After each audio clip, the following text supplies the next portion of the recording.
ውሃ የጠማትን ከተማ ጥያቄ ለመመለስ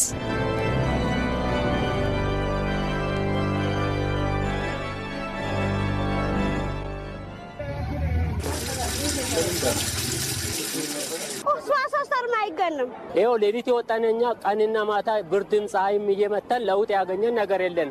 ይሄው እስቲ ጀሪካኑ እርጉዝ ቁማለት ህፃን ልጅ ያዘ ቁማል። በተለይ አዛውንቶች ያሳዝኑሃል። የቢጫ ጀሪካን አብዮት ነው በየሰፈሩ ያለው ነገር። ሰው ለልጁ ዳቦ እንኳን መግዛት ባቃተው ጊዜ ውሃ ሲገዛ ታምር ነበር ያየነው። ያው ሰው ማተናል በውሃ የመጣ ቢያንስ በሳምንት የማግኘት እድሉ አግኝተናል። በጣም ደስ የሚል ነገር ነው ያለው። እየቀዳን ያለው በጣም ደስ ብሎኛል። አራራሽ ቢላ አልহামዱሊላህ። ያንንማ ሲታሰብ ከባድ ነው። አሁን ያለው ለውጥ ጥሩ ነው፣ ግን እንደ ከተማ ግን በቂ አይደለም።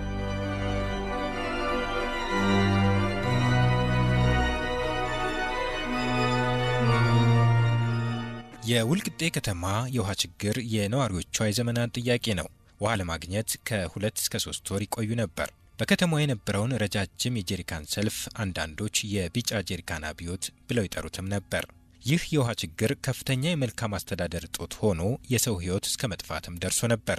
ሰላም ጤና ይስጥልን ውድ አድማጮቻችን፣ ኤፍኤም አዲስ 97.1 በከተሜ ዶክመንተሪ ዝግጅቱ የወልቂጤ ከተማ የውሃ ችግር ምክንያት ምንድነው?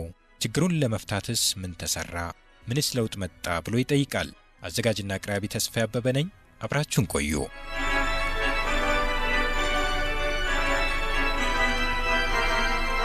ጠንክሮ መስራት፣ ተቻችሎ መኖርና ከትንሽ ስራ ተነስቶ ትልቅ ደረጃ መድረስ የጉራጌ ማህበረሰብ መለያ ነው። ይህ የሥራ ባህላቸውም ለብዙዎች በተምሳሌትነት ይወሰዳል። ወልቂጤ የጉራጌ ዞን ርዕሰ ከተማ ስትሆን በሀገሪቱ ወደ ተለያዩ አካባቢዎች ለሚንቀሳቀሱ ተጓዦች መተላለፊያም ናት። ከ100 ዓመት በላይ ዕድሜ እንዳላት የሚነገርላት ወልቂጤ ከተማ እየሰፋችና የህዝብ ብዛቷም በፍጥነት እያደገ መጥቷል። የከተማዋ የውሃ አቅርቦትና ፍላጎትም ከጊዜ ወደ ጊዜ ጨምሯል። ይህንን ለማጣጣም የወልቂጤ ከተማ ስትመሰረት ከነበረው አንድ ጉድጓድ ባሻገር ተጨማሪ ጉድጓዶች ቢቆፈሩም የነዋሪዎቿን የውሃ ፍላጎት ግን ማሟላት አልተቻለም። የወልቂጤ ከተማ ውሃ አገልግሎት ድርጅት ኃላፊ አቶ ወንዱ አምዴ የወልቂጤ ከተማ መጀመሪያ በጣም አነስተኛ የሆነች አንድ ጣጤሳ የድሮ ጉድጓድ እና ሬቦ የምንለው ነበር የነበረን። ከሬቡ ሳይታችን 2 ጉድጓድ አሉ። 2 ጉድጓዶች ተደምሮ 10 ሊትር ፐር ሰከንድ እናገኝ ነበረ። በአጠቃላይ እንደ ከተማ ስንወስዳቸው የነበረን ሶርሶች ከዚህ ከሬቡ በተጨማሪ ጣጤሳ 2.5 ሊትር ምሰጥ እሷ እና ሩካቦቃ 2 ሊትር የሚሰጥ በአጠቃላይ ከተማችን 14 ሊትር ፐር ሰከንድ ነበር። በጊዜው የነበረውን የውሃ ችግር ለመቅረፍ በ40 ሚሊዮን ብር የቦጆባር ንጹህ የመጠጥ ውሃ ፕሮጀክት ተሰርቶ በ2003 ዓ.ም አገልግሎት መስጠት ጀመረ። ይህ የቦጆባር ንጹህ የመጠጥ ውሃ ፕሮጀክት 14.5 ሊትር ፐር ሰከንድ የነበረውን የከተማዋ የውሃ አቅርቦት ወደ 45 ሊትር ፐር ሰከንድ ከፍ እንዲል አድርጓል። ፕሮጀክቱ በጊዜው በከተማዋ ለሚኖረው 40 ሺህ ለሚጠጋ ህዝብ ታስቦ ቢሰራም የህዝብ ብዛቱ ከ120 ሺህ በላይ ደረሰ። በዚህም የከተማዋ የውሃ አቅርቦትና የነዋሪው ፍላጎት ባለመጣጣሙ አሁንም ችግሩ የከፋ ሆነ።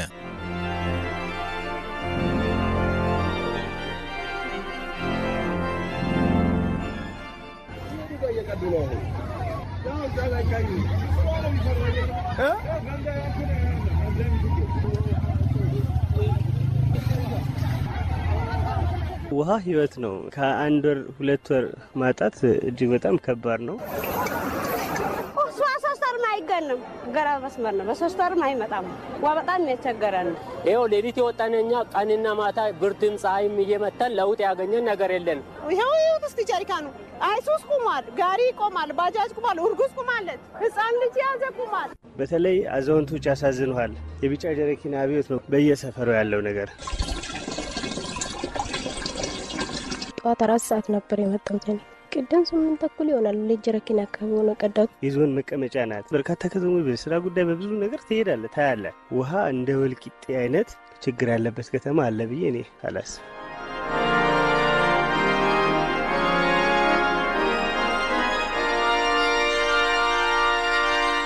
የተፈጠረው የውሃ ችግር በከተማዋም ሆነ በነዋሪዎቿ ላይ ከፍተኛ የኢኮኖሚ ጫና አሳድሯል። ከዚህም ባሻገር እናት ለልጇ የምትሰጠውን ጊዜ ያባከነ፣ ሰራተኞችና ተማሪዎችን ከስራና ከትምህርት ያስተጓጎለም ነበር። አንድ ጀሪካን 30 ብር 20 ብር እየተገዛ 20 ብር ቢሆን 600 ነው በወር 30 ቢሆን 900 ነው በወር ስታስበው በጣም ከባድ ሰዓት ነበር። ብቻ ያልፋል ሁሉ ነገር። ስራማ የምሰራው ዳቦ ቤት ነው። እንደምታየም 12 ሰዓት ለሊት ነው የምወጣው። ማታ መገባው 2 ሰዓት ነው። የሚከፈለኝ በወር 900 ብር ሲሆን እኔ ግን ከፍዬ ሰዓት መጣ 20 ብር ስከፍል አይመጣጠንም የወር ደሞዜና የውሃ ማለት ግን ግድ ስለሚሆንብኝ ውሃ ግዴታ 20 ብር ከፍዬ አስመጣለሁ። ግን እንደዛም ደግሞ እነዚህ ሱቆች ክፍት ሲሆን አስጠብቄ ሄጄ ይዤ እመጣለሁ ማለት ነው። ሌሊት ሙሉ ስትቀዳ አድራ ነገ ስራ መግባት ከባድ ነው። እንግዲህ ሳትተኛ አድራ ያለ እንቅልፍ አድራ ቢሮ ገብታ መስራት በጣም ከባድ ነው። የመንግስት ሰራተኛ እንደመሆን መጠን በሰዓት መግባት አለብኝ። ይሄ በጣም ትልቅ ፈተና ነበር። ስራችን እየጣልን እየመጣን የሆነ ቁጭ እንላለን። ወጋን ጊዜ ስራችን ይቀራል። ትምህርታችንም እንዳናጠና ይሆንብናል፣ ይባክንብናል። ካገኘነው ቀጥ እንዳለን አላገኘንም ዝም ብለን እንሄዳለን። የቆየ ውሃ ይበከላል፣ በተለያዩ ነገሮች ቆሻሻ ይገባበታል። መታመም ሁሉ ነበር። እዚህ ሀገር ያው ሙቀት ነው እንደምታየው፣ ሻወር መውሰድ የለም።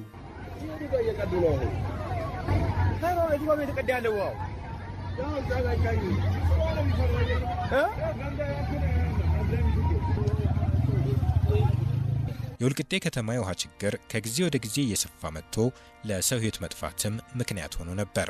የወልቂጤ ከተማ ከንቲባ አቶ ሙራድ ከድር በባለፈው ጊዜያቶች ከፍተኛ የከተማችን የመልካም አስተዳደር ቀውስ፣ የፖለቲካ ቀውስ የፈጠረ ጉዳይ ሆኖ ነው ያለፈው። በዚህም መንግስትና ሕዝብ ከፍተኛ አለመግባባት ውስጥ ሊያስገባ የሚችሉ ነባራዊ ሁኔታዎች ተከስተዋል። ወደ ግጭት እስከ መግባት ድረስ የተፈጠሩ ጉዳዮች ነበሩ። የቦጀባር ንጹህ የመጠጥ ውሃ ፕሮጀክት እስከ 20 ዓመት ድረስ የወልቂጤ ከተማን የውሃ ችግር ያቃልላል ተብሎ ነበር የተሰራው። ይሁንና 10 ዓመትን መዝለቅ ሳይችል ቀርቶ የነዋሪው ችግር ተባብሶም ቀጥሎ ነበር። ለዚህ ደግሞ የተለያዩ ምክንያቶች ይጠቀሳሉ። የከተማዋ ከንቲባ አቶ ሙራድ ከድር የዚህ መሰረታዊ መንስኤው አንደኛ መጀመሪያው ከተማው የህዝብ ቁጥሩ አነስተኛ በነበረበት ወቅት ላይ ታሳቢ ተደርጎ ጥናት በመስራት የተሰራው ውሃ ነው እየተጠቀምን ያለ ነው። የዛኔ የ40 ምናምን ሺህ ህዝብን ታሳቢ ያደረገ ጥናት ነው የተደረገውና ከዛ በኋላ የህዝባችን ቁጥር በከፍተኛ ሁኔታ ሹት አድርጎ አሁን ከ120 እስከ 150 ሺህ የሚደርስ ህዝብ የሚኖርባት ከተማ ነው የሆነችውና ያ ውሃ አሁን ካለው የህዝብ ቁጥር ጋር መመጣጠን ያልቻለበት ሁኔታ ነው። እሱም ብቻ አይደለም፣ ውሃዎቹ በተገቢው በተጠኑበት ዓላማ መሰረት በትክክል ወደ ከተማዋ ከመድረስ ማኳያ የሚገጥሙ ሰው ሰራሽ የሆኑ ችግሮችም እንዳሉባት በተደጋጋሚ መገምገም የቻልንበት ሁኔታ ነው ያለው። የወልቂጤ ከተማ የውሃ ችግርን ለመፍታት ከከተማ እስከ ፌዴራል ድረስ የሚመለከታቸው አካላት የተካተቱበት የኢመርጀንሲ ወይም አስቸኳይ ቦርድ ተቋቁሞ ስራ መጀመሩን የማዕከላዊ ኢትዮጵያ ክልል ውሃ መስኖና ማዕድን ልማት ቢሮ ኃላፊ አቶ ዳዊት ኃይሉ ገልጸዋል። አንድ የክልሉ ድርሻ የሆነው አንደኛ ስራውን በተደራጀ መልኩ ባለቤትና ኃላፊነት ሰጥተን መምራት እንዲያስችለን ኢመርጀንሲ ቦርድ ማቋቋም ነው። ይሄ ኢመርጀንሲ ቦርድ ደግሞ ማን ምን ይሰራል የሚለውን ስራ ከፋፍለን መስጠት ነው። ይሄን ግን በባለቤትነት ማን ይምራው? ስለዚህ ክልሉ በባለቤትነት ይምራው። ቢያንስ በመዋቅር ደረጃ 3 መዋቅር ኢንቮልቭ ያደርጋል ማለት ነው። የጉራጌ ዞን አለ እንደ መዋቅር፣ የቀቤና ልዩ ወረዳ አለ እንደ መዋቅር። ጉራጌ ዞን ውስጥ ቢሆንም የቻሃ ወረዳ ደግሞ አለ እንደ መዋቅር። ምክንያቱም ዋናው ሶርሱ እዛ ነው። ከዋናው ሶርስ እስከ ከተማው እስከሚደርስ ድረስ ወደ 9 እና ከዛ በላይ ቀበሌያትን ነው የሚያቋርጠው። እዛ አካባቢ ያሉ 9 ቀበሌያትም የዚህ ንጹህ ውሃ ተጠቃሚ ናቸው። ይሄ ሁሉ ስለነበረ ይህ አካል የኤመርጀንሲ ቦርድ አባል እንዲሆን አድርገን ኢቨን እዚህ ውስጥም የኢትዮጵያ ከተሞች ዋና ሳኒቴሽን ፌዴሬሽንም የኢመርጀንሲ ቦርድ አባል ጭምር እንዲሆን አድርገን እቅድ ተዘጋጅቶ በተዘጋጀው እቅድ መሰረት ወደ ኦፕሬሽን እንዲገባ ተደርጓል። የተዘጋጀው እቅድም በየወር የሚገመገምበት ስርዓትም ተቀምጧል። የተቋቋመው የኤመርጀንሲ ቦርድ ባደረገው ጥናት መሰረት ለከተማዋ የውሃ ችግር የህዝብ ቁጥር ማሻቀብን ጨምሮ ልዩ ልዩ ምክንያቶችን አስቀምጧል። አቶ ዳዊት ኃይሉ አንዱ ቤዚክ ችግር ሆኖ የመጣው ህገወጥ ቅጥያዎች አሉ። እነዚህ ህገወጥ ቅጥያዎች እና ህገወጥ የመስመር ዝርጋታዎች ኢቨን ውሃ አገልግሎቱም አያውቃቸውም። ውሃ አገልግሎቱን በዚህ የተነሳ የፋይናንስ አቅሙም ተዳክሟል። ብልሽት የገጠማቸውን ቦታዎችን ለመጠገንም አይችልም። ስለዚህ አንዱ ህገወጥ ቅጥያዎች በከፍተኛ ሁኔታ አለ። ከህገወጥ ቅጥያ መለየት ቀጥሎ የሰራ ነው በጣም ከፍተኛ የውሃ ብክነት አለ። ከዋናው ምንጭ መጥቶ እስከ ዋናው ሪዘርቫየር እስከሚገባ ድረስ በየቦታው ይባክናል። ቀጥሎ በጣም ቤዚክ ሆኖ የመጣው ችግር የመብራት እና የኃይል መቆራረጥ ነው። ስለዚህ የመብራት መቆራረጥ አንዱ ተነስቶ አልገፋም ማለት ኦልሬዲ አሁን ወደዚህ የሚገባ አይኖርም። ምንድነው ምክንያቱ ሲባል መብራት ጠፋ ምናምን ይባላል። አራተኛው በጣም ቤዚክ ችግር የነበረው ሰው ኃይል ቅጥሩ ዘመድ ማፍሪያ የሆነበት ነው። ሰው አሰራሮችም ብልሽት ውስጥ ያሉ ነበሩ። ስለዚህ ይሄ የሰው ኃይሉን የውስጥ አሰራርና አደረጃጀቶቹን የማስተካከልና በስልጠና ግንዛቤ ፈጥሮ ማስገባት በሚል ታሳቢ የኢመርጀንሲ ቦርዱ ለይቶ ከገባቸው ጉዳይ ነው። ኢመርጀንሲ ቦርዱ የችግሩን ዋና ዋና ምክንያቶች በጥናት ለይቶ የአጭር የመካከለኛና የረጅም ጊዜ በሚል የመፍትሄ አቅጣጫዎችንም አስቀምጧል። የወልቂጤ ከተማ ውሃ አገልግሎት ድርጅት ኃላፊ አቶ ወንዱ አምዴ ጥናቱ ላይ የተለዩ ነገሮች አሉ። በአጭር ጊዜ የሚሰሩ ስራዎች፣ በመካከለኛውና በረጅም ጊዜ ተብሎ የታቀዱ እቅዶችን ለቦጀባር ሲታቀድ ምን ነበር የዛኔ ያቀነው የነበረው መታያቸው እነዚህ ፓምፖች እነዚህ የሚቀበሉት 4 ብቻ ነበሩ የነበሩት 1/5 ተጨመረ ሪዘርቭ ከእንደገና ደግሞ እንደዚህ ሚተኙ የነበሩ ብረቶች የሚቀበሉት ራይዘር ፓይፕ ምንላቸው አሉ ከፓምፑ ወደ ዋናው የሚያስገቡ እነሱም 3 ኢንች ነበር መጀመሪያ የነበረበት አሁን ወደ 6 ኢንች አድርጎ ከእንደገና ደግሞ የተኛው ወደ ዋናው መስመር የሚያስገባው ማግኒም የተጋደመው ደግሞ 6 ኢንች ነበር 10 ኢንች አደገ ማለት ነው። ማሻሻያ ዲዛይን ሲደረግለት የአጭር ጊዜ ስራዎች ተብሎ ከእንደገና ደግሞ 4 ፓምፖች መጀመሪያ 1 ፓምፕ ነበረን ኢኮስኮ የሰጠን የዛን የረብሻው ጊዜ እና እሱን ጨምሮ 5 ፓምፕ ሆነዋል ማለት ነው። ከፌደራል ውሃ ወደ 26 ሚሊዮን አካባቢ የሚገመት ድጋፍ ተደርጎልን የቦጀባር የመጠጥ ውሃ ፕሮጀክት የማመንጨት አቅምን ማሳደግ ተችሏል። ውሃው ከሚመነጭበት ቻሃ ወረዳ እስከ ወልቂጤ ከተማ ያሉ ቀበሌዎች በፈረቃ የሚጠቀሙበትን ሁኔታ በማመቻቸትም በከተማዋ አንጻራዊ ለውጥ መጥቷል። የማዕከላዊ ኢትዮጵያ ክልል የውሃ መስኖና ማዕድን ልማት ቢሮ ኃላፊ አቶ ዳዊት ኃይሉ በውይይታችን እንደ መውጫ መንገድ ያስቀመጥነው የፈረቃ ስርዓትን ተግባር የፈረቃ ስርዓት ሲተገበር ምን እናርግ ነው። በሳምንት ካሉት 7 ቀናት ውስጥ 4ቱ ቀን ውሃው ያለ ምንም ንክኪ ወደ ዋና ሪዘርቫር ይግባ። ጉብሬን ጨምሮ ቻሃ ወረዳ ላይ ያለ ምንለው ዘጠኙ ቀበሌ 3ቱን ቀን በፈረቃ ይጠቀም። ስለዚህ 3ቱን እንትን በፈረቃ ይጠቀም ስንል ምንድነው ቀኑን ሴት ያደረግነው ሰኞ፣ ሮብ፣ አርብ ፈረቃ ስርዓት ውስጥ ይግባ። ስለዚህ ሰኞ ዕለት ሲለቀቅለት የማክሰኞንም ይቅዳ፣ ሮብ ዕለት ሲለቀቅለት የሐሙስንም ይቅዳ፣ አርብ ዕለት ሲለቀቅለት የቅዳሜ ይሁድንም ይቅዳ። 4ቱን ሌሎች ቀናቶች ግን ሙሉ በሙሉ ወደ ወልቂጤ ከተማ እንዲገባ ይደረግ ብለን እዛው ህዝቡን የማሳመን እሱን አድርገን በዚህ የፈረቃ ስርዓት በጥሩ መልኩ ተግባብተን አሁን አንዱ የመጣው ለውጥ አዳዲስ የውሃ ሶርስም አልፈጠርንም። በዚህ ሶርስ እነዚህን አሰራሮች በማስተካከል ይሄን አሰራር ከህዝቡ ጋር በመግባባት ወደዚህ አይነት እንትን ማሸጋገር ችለናልና በዚህ ደረጃ ላይ የመጣው ለውጥ አንዱ ከዚህ አይነት ስራ ነው። ችግሩን ለየን፣ ለችግሩ ውይይት አደረግን፣ ከዛ መፍትሄዎችን አስቀምጥን። በኢመርጀንሲ ቦርዱ ለከተማዋ የውሃ ችግር ከተቀመጡት ምክንያቶች አንዱ የውሃ ብክነት ነው። ለዚህም ትኩረት ሰጥቶ በመስራትና ይባክን የነበረውን ውሃ በማስቀረት 50 ሊትር ፐር ሰከንድ ጠግኖ ማምጣት ተችሏል። የጉራጌ ዞን ውሃ ማዕድንና ኢነርጂ መምሪያ ኃላፊ አቶ አየለ ፈቀደ ምንም አይነት ብክነት እንዳይከሰት እኛ ከሌሎች አካባቢዎችም ተጨማሪ የቧንቧ ሰራተኞችን እያመጣን እንግዲህ 30 ኪሎ ሜትር ነው የሚጓዘው። በ30 ኪሎ ሜትር ውስጥ የተለያዩ ብክነቶች ምናምን ይኖራሉ። ይሄን ከወረዳው አስተባባሪዎች ጋር ከሚመለከተው ባለድርሻ አካላቶች ጋር በየቀበሌዎቹ ስልጠና የሰጠናቸው የውሃ ኮሚቴዎች መረጃ እየሰጡን ምንም አይነት ብክነት ሳይኖር ለከተማው ማህበረሰብ ውሃ በማድረሳችን እንግዲህ አሁን የመጣው ለውጥ እሱ ነውና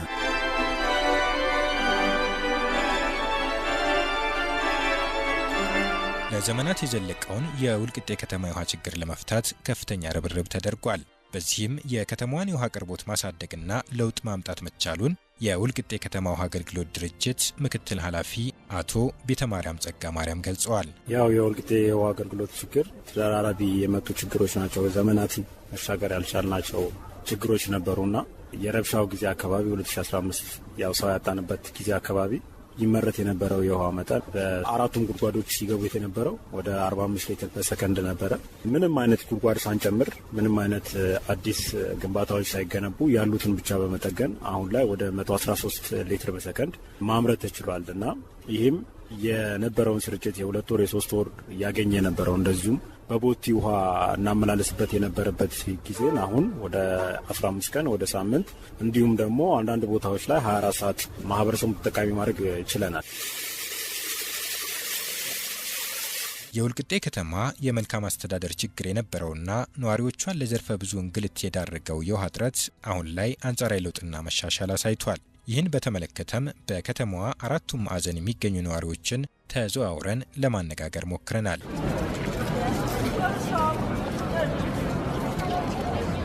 ውድ አድማጮቻችን አሁን የምንገኘው በወልቂጤ ከተማ ሲሆን በዚህ የመገኘት ምክንያት ደግሞ የወልቂጤ ከተማ የውሃ አገልግሎት አቅርቦትን በተመለከተ አንድ ዝግጅት ለማሰናዳት ነው።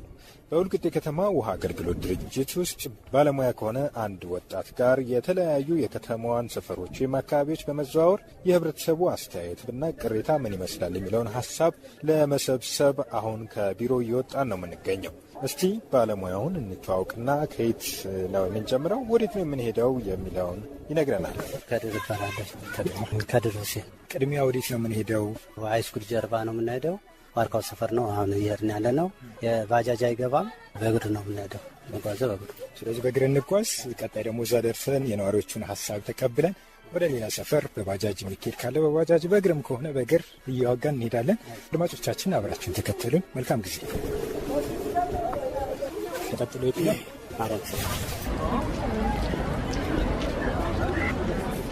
አሁን የምገኝበት ከሃይስኩል ጀርባ ዋርካው አካባቢ ነው የሚባለው። እዛ አካባቢ የምትኖር አንድ እህት አግኝቻለሁ። ከእሷ ጋር አጠር ያለ ቆይታ አደርጋለሁ። በቅድሚያ እንተዋወቅ። ስሜ ዳግም ኃይሉ ይባላለሁ። ዋርካ አካባቢ ነው የምኖረው። እኔ ስራ አለኝ፣ መምህር ነኝ። ያው ብዙ ጊዜ እኖራለሁ ከተማ ውስጥ። በጣም ደስ ብሎናል። እንግዲህ ከኢኮኖሚ አንጻርም ኪሳችን ይጎዳ ነበር። ቀድሞ ከነበረው ሂደት ይሻላል። ነው በ15 ቀን ለውጥ መጥቶልናል። ግን ይህም በቂ አይደለም። ከተቻለ በየሳምንቱም ሁሉ ቀን ባይገኝም ማለት ነው፣ ከተገኛም ደግሞ ሌት ተቀን ቢገኝ አሪፍ ነው። ውሃ ሸምሶ እባላለሁ። በቂ አይደለም እንጂ ለውጥ አለው። በፊት ወሩም ይቆይ ነበር፣ 2 ወር 3 ወርም ይቆይ ነበር። ግን አሁን ትንሽ ለውጥ አለው። በስንት ጊዜ የተቆራረጠም ቢሆን ኃይል ባይኖረው በ15 ቀን ይደርሳል። ውድ አድማጮቻችን እንግዲህ የሃይስኩል ጀርባ ዋርካው ሰፈር የሚባለው አካባቢ የተወሰኑ ነዋሪዎችን አነጋግረን ተመልሰናል። በእግር ነው የተመለስን ያለ ነው። ከዛ በኋላ በባጃጅ ገብተን ወደ ማርያም ሰፈር ይመስለኛል አይደል የምንሄደው? ማርያም ሰፈር። መልካም። ስለዚህ ወደ ባጃጅ ውስጥ እንግባ።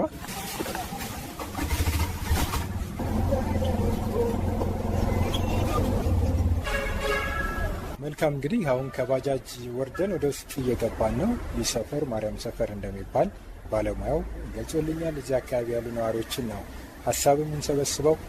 እዚህ አካባቢ መንገድ ላይ ያገኘነው ሰው የለም። አንድ ቤት ጎራ እንበልና ብንጠይቅ ምን ይመስላሉ? እናንኳኳሽ እንጠይቃቸው። እዚህ ቤት እንዴት ነው? ሰላም ነው? እንዴት ነው? ውሃ አገልግሎትና አቅርቦትን በተመለከተ ከተማው ላይ ቀደም ሲል እጥረት ነበረና አሁን ላይ ለውጦች አሉ የሚባል ነገር ሰማን። አሁን ለውጥ አለ ወይስ እንዴት ነው የሚለውን የህዝብ አስተያየት እየሰበሰብን ነበርና እስቲ እንተዋወቅ። እኔ ሰሚራ ረጋሳ እባላለሁ። ከዚህ በፊት ባለው ነገር አሁን ይሻላል። በእርግጥ ግን ውሃ ማለት ህይወት ነው። የበለጠ ቢስተካከልልን በየ3 ቀኑ ብናገኝ የበለጠ ደስተኛ እንሆናለን ብዬ ነው ማስበው። አመሰግናለሁ። ወደ ኋላ መለስ ስላርግሽ ከዛሬ 3-4 ወር ወይም 5 ወር በፊት የውሃ እጥረቱ በጣም ከፋ ያለ ነበር። 3 ወርም ከዛ በላይ የሚሆን ነበርና የዛን ጊዜ እንዴት ነበር የምታረጉት? የት ነበር የምታገኘው? ምን ያህል ጊዜ ፈጅ ነበር? ኧረ ቢስሚላህ አልሐምዱሊላህ። ያንንማ ሲታሰብ ከባድ ነው። ያልፋል ሁሉ ነገር። ያው ሰው ማተናል፣ በውሃ የመጣ ከወዲሶ ሁላ እየቀዳን ማለት ነው። ሃይላንድ የሚገዛ ሁሉ ሰማይ ወጥቶ ከአቅም በላይ ሆኖ አቅም ያለው ገዝቶ ይጠቀማል። አቅም የሌለው ደግሞ ያገኘውን እየጠጣ የበሽታ እየተጋለጸ ብዙ ነገር ሆኖ ነው ያሳለፍነው። በዛ አንጻርማ አልሐምዱሊላህ አሁን በጣም ጥሩ ነው። ውድ አድማጮቻችን አሁን የምንገኘው በወልቂጤ ከተማ ራዘ ጀርባ የተባለ የሚጠራው ሰፈር ውስጥ ነው። በአጋጣሚ አሁን የደረስኩበት ግቢ ውስጥ ውሃ መጣ እየቀዱ ነው ያገኟቸው። በርከት ያሉ ጀሪካኖችን ሰብሰብ አድርገው ውሃ እየሞሉ ነው የሚገኙና እስቲ ክፈችው።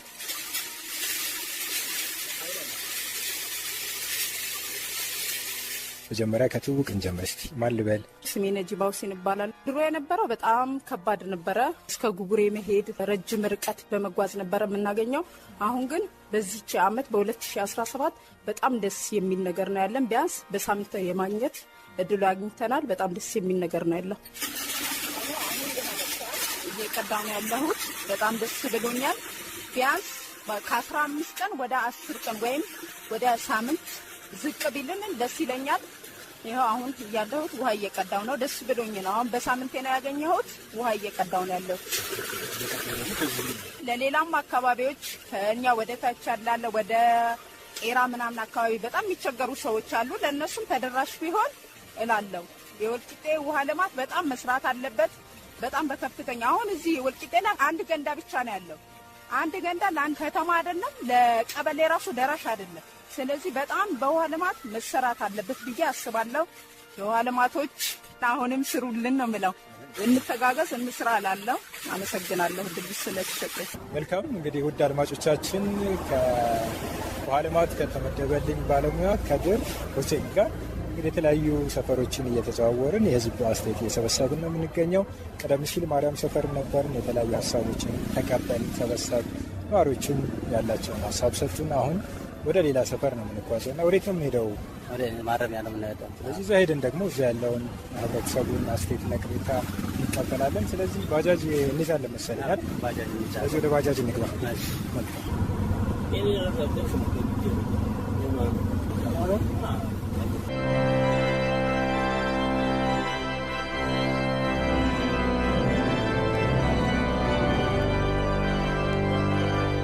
ባህር በደው ይባላል። በፊት በጣም የውሃ ችግር ነበረብን። አሁን ባሉ ወራቶች ከ4 ወር ጀምሮ ከ3 ወር ጀምሮ ያለው ውሃ በጣም ኃይል አለው። በጣም ምርት ሆኗል። እሺ ከአንቺ ጋር ደግሞ እንተዋወቅ። ማን ልበል? ሸኩሪያ ተውፊቅ እባላለሁ። ያለፈ ዓመታት ውሃ በጣም ችግር ነበረብን። አንድ ጀሪካን ያው በ30 ብር በባጃጅ እያስለከን ነበር የምንጠቀመው። በሰፈር ዙረን ጠርሙሉ እያዋልን ያው እያመጣን ነበር። ከዚህ ዓመት ጀምሮ አልሐምዱሊላህ በሳምንት እንደውን ቆየ ከተባለ በ10 ቀን አንዴ ይመጣል። ወደፊት ደግሞ በ3 ቀን በ4 ቀን ቢመጣልን ደስ ይለናል። አሁን አልሐምዱሊላህ በጣም ፈጣሪ እናመሰግናለን። ከልብ አመሰግናለሁ። እንግዲህ ማረሚያ አካባቢ ነበረን ቆይታ ጨርሰን አሁን ደግሞ ወደ ሌላ ሰፈር ልንሄድ ነው።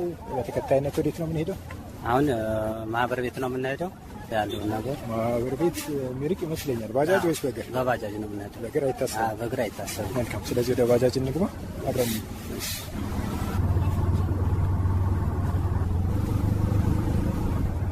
ውድ አድማጮቻችን አሁን የምንገኘው በወልቂጤ ከተማ ኮሌጅ ማህበር ሰፈር የሚባለው አካባቢ ነው። እዛ አካባቢ ላይ ያለው የውሃ አገልግሎት ምን ይመስላል የሚለውን በተመለከተ ከተለያዩ የሰፈሩ ነዋሪዎች ጋር ቆይታ እያደረግን እንገኛለን። አሁን በዚሁ ሰፈር ውስጥ ነዋሪ የሆነች አንድ እህት አግኝቻለሁ። ከእሷ ጋር አጠር ያለ ቆይታ አደርጋለሁ። መጀመሪያ እስቲ እንተዋወቅ። ማን ልበል ስምሽ? እኔ መህቡባ ነስሩ እባላለሁ። የቤት እመቤት ነኝ፣ የልጆች እናት ነኝ። በፊት የውሃው ነገር እኛ ጋር በጣም እኔ እንጃ መግለጽ አይቻልም። ሰው ለልጁ ዳቦ እንኳን መግዛት ባቃተው ጊዜ ግን ውሃ ሲገዛ ታምር ነበር ያየ ነው። አንድ ጀሪካን በ20 ብር እና 3-4 ልጅ ያለው ሰው ደግሞ በቀን ምን ያክል ውሃ ይጨርሳል? ይሄን ውሃ ጠጥቶ ያድራል አያድርም ስጋት ላይ ነበር። በዘንድሮ ዓመት በሳምንት 1 ቀን ይመጣል። ከመጣ 1 ቀን 2 ቀን ይቆያል እና አሁን ያለው ለውጥ ጥሩ ነው። ግን እንደ ከተማ ግን በቂ አይደለም። ከተማ ላይ ውሃ ከቧንቧ ነው መጠቀም ያለብን። እኛ ግን አሁን ብታዩ አምና የካቻምናው ችግር ስለምናይ የሃይላንድ ይሄ ዘይት የተገዛበት ምን ይሁን 1 ሊትር ዕቃ ይሁን ያን ውሃ እያጠራቀም እያስቀመጥን ታጠብንበት ውሃ ከእንደገና አጥደን ለሽንት ቤት ማጠቢያ እየደፋን እስከዛ ድረስ ነበር። አሁን ግን አልሐምዱሊላህ ጥሩ ነው። በሳምንት 1 ቀን ይመጣል። ኸይሩ አንሳ እባላለሁ። ሰፈሩ ማህበራት ኮሌጅ መንደር ነው የሚባለው። ቀድሞ ከውሃ ጋር በተያያዘ በጣም ከፍተኛ የሆነ ችግር ነበረ። በወር እንኳን ማናገኝበት ጊዜ ነበር። ያውም ለአንድ ጀሪካን 20 ምናምን ብር እየከፈል ከሩቅ ነበር የምናስመጣው። ትልቅ ለውጥ ያየ ነው በዘንድሮ ዓመት ነው። አሁን ወደ 10 ቀን ወደ ሳምንትም አንዳንዴ በሳምንትም ይመጣል። አሁን ላይ ያለው ለውጥ ትልቅ ለውጥ ነው። እንደምታየው ዛሬም ትንሽ እየወረደ ነው። ልጅ አለች የመጨረሻዋ ነች። ገና መምጣቷ ስለሆነ ወደ ማታ አካባቢ ይመጣል የሚተስፋ ያለው። ስለዚህ ዘንድሮ ላይ ትልቅ ለውጥ ነው ያለው። ከልብ አመሰግናለሁ። ሁሴን ዛሬ በቃ ወልቂጤን ዞርናል። በአራቱም ማዕዘን የተለያዩ አካባቢዎች ዞርን፣ ተንቀሳቀስን። ሙቀት ጠንከር የሚልበት ሰዓት ላይ ነው ያለ ነው። አሁን ከማህበር ሰፈር እንግዲህ የተለያዩ ነዋሪዎችን አነጋግረናል። ወደ ከተማ መመለስ ያለብን ይመስለኛል። ቀጣይ መዳረሻ ላይ ሌላ የለም። ያው ነው ያለው ነገር አዳርሰናል። 4 ማዕዘን ለነበረን ቆይታ በጣም ነው የማመሰግነው። እኔም አመሰግናለሁ።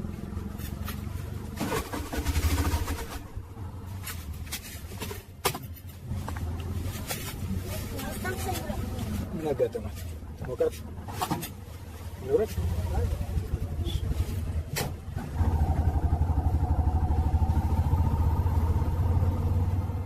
በከተማዋ የተለያዩ አካባቢዎች ተንቀሳቅሰን የነዋሪዎቹን አስተያየትና ቅሬታ ተጋርተናል። አብዛኞቹ ነዋሪዎች ለውጥ መኖሩንና በቀጣይም የተሻለ አገልግሎት እንደሚያገኙ ምኞታቸውን ገልጸውልናል። ይሁንና በከተማዋ የተወሰኑ ቦታዎች አሁንም 20 ቀንና ከዛ በላይ እንደሚቆይባቸው አንዳንድ አስተያየት ሰጪዎች አጫውተውናል።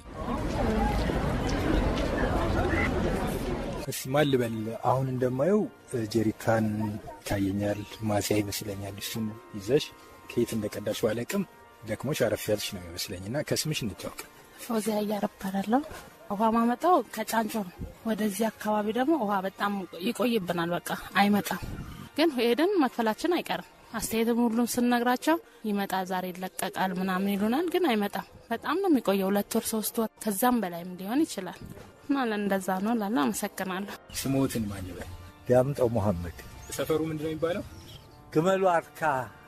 አሁን ምክንያቱ ምን እንደሆነ አላውቅም። እኔም ልጅና ተሰማኝ እዛ ወጥቼ አልጠይቅም። አሁን እኛ 20 ብር ጀሪካን ገዝተን 5 ጀሪካን 100 ብር ነው የምንኖረው። እንግዲህ እንደማዩት በእድሜ ገፋ ብለዋል። ምን ያህል እንደሆነ መገመት ባልችልም 96። እርስዎ እንደማዩት እንግዲህ አዛውንት ነዎት፣ አቅም አይኖርም። ማን ነው የሚቀዳሉት? እንዴት ነው? ባጃጅ ይሰጣል። እኔ እንዲህ አድርጌ 10 ሊትር መያዝ አልችልም። ባጃጁ ያመጣል። በጀሪካን 20 ብር እንሰጠዋለን። ቤት አግብቶ ይሄዳል። በረ እንዲያስቀምጥ በዚህ ነው የምጠቀም። ስሜ ዘይባ ሸምሱ ይባላለሁ። ቀቤና ወረዳ ረካቡቃ ቀበሌ ነው የምኖረው። አሁን ከበፊቱ ለውጥ አለው፣ ግን ሰሞኑ ከመጣት 1 ወር ምናምን ይሆነዋል ማለት ነው። እና ወደ ላይ ወጥተን በሚመጣው መስመር ወጥተን ነው በጀሪካና ተሸክመን ምናምን የምናመጣው ማለት ነው።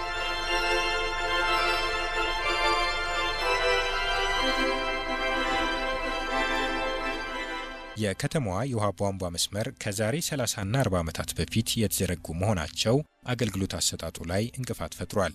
ዋርካ ሰፈርና ማረሚያ አካባቢም የዚህ ችግር ገፈት ቀማሽ ናቸው። ለመሆኑ ይህንን ችግር ለመቅረፍ ምን እየተሰራ ይሆን?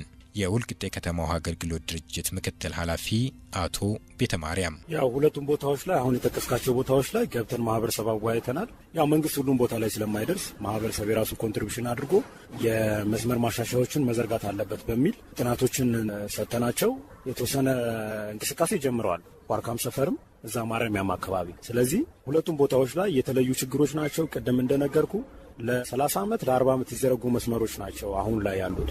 ያው የማህበረሰቡ ቁጥርና የተዘረጋው የውሃ መስመር ዝርጋታ ባለመመጣጠኑ ምክንያት ውሃ በለቀቅም ቁጥር በጣም ውስን ቦታዎች ላይ ነው እዛ አካባቢ የሚደርሱት። የሚያገኙ አሉ፣ እንደዚሁ ጭራሽ ማያገኙ ማህበረሰቦች አሉ። ስለዚህ እሱን ለማሻሻል መስመር ማሻሻያ አስፈላጊ ስለሆነ አሁን ላይ ደግሞ ተቋሙ ብቻውን ላድርግ ቢል ያንን ነገር አቅም ስለሌለው ማህበረሰቡም የራሱን ኮንትሪቢሽን አድርጎ እኛ ጋም ያለውን ሀብትና ንብረት አውጥተን መስመር ለማዘርጋት ኦልሬዲ ከነሱ ጋር ተግባብተን መዋጮ ጀምረዋል እነሱ።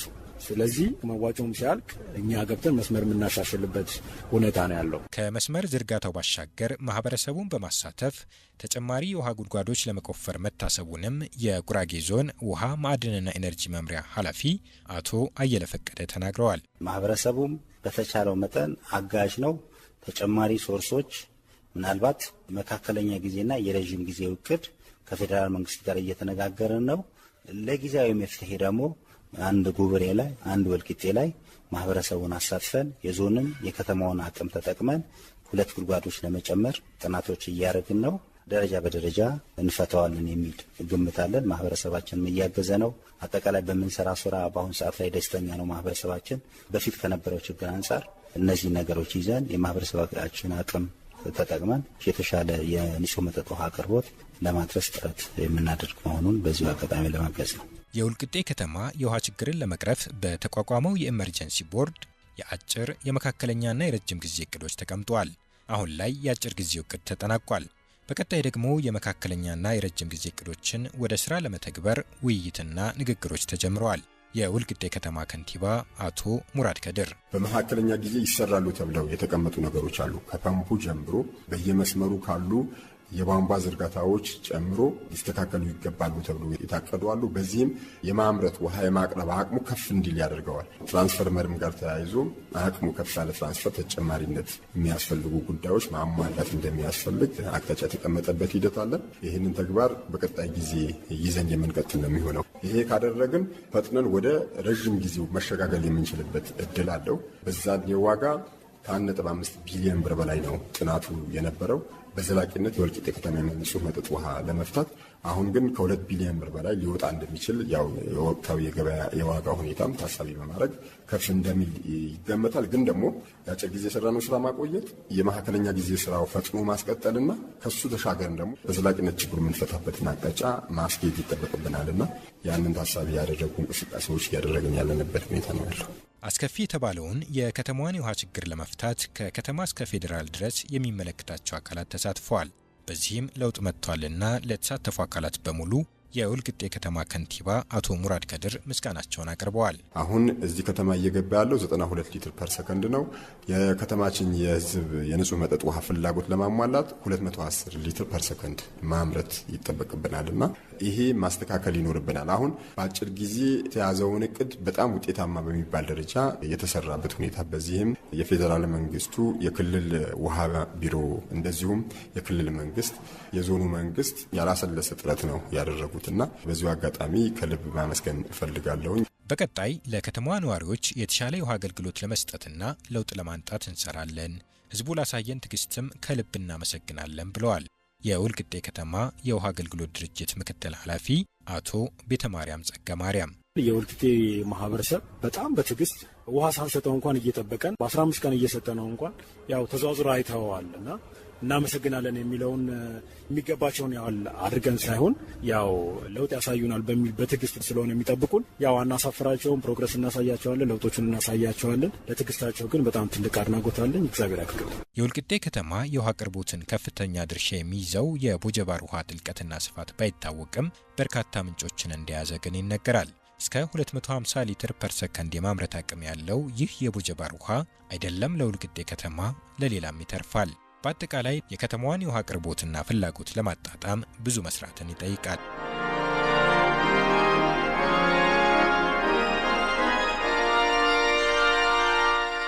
ውድ አድማጮቻችን ከመዲናችን አዲስ አበባ 155 ኪሎ ሜትር ተጉዘን የወልቂጤ ከተማ የውሃ ችግር ከምን ደረሰ፣ ምንስ መፍትሄ ያገኘ ብለን የጠየቅንበት የከተሜ ዶክመንተሪ ዝግጅታችን ያደመጣችሁትን ይመስል ነበር።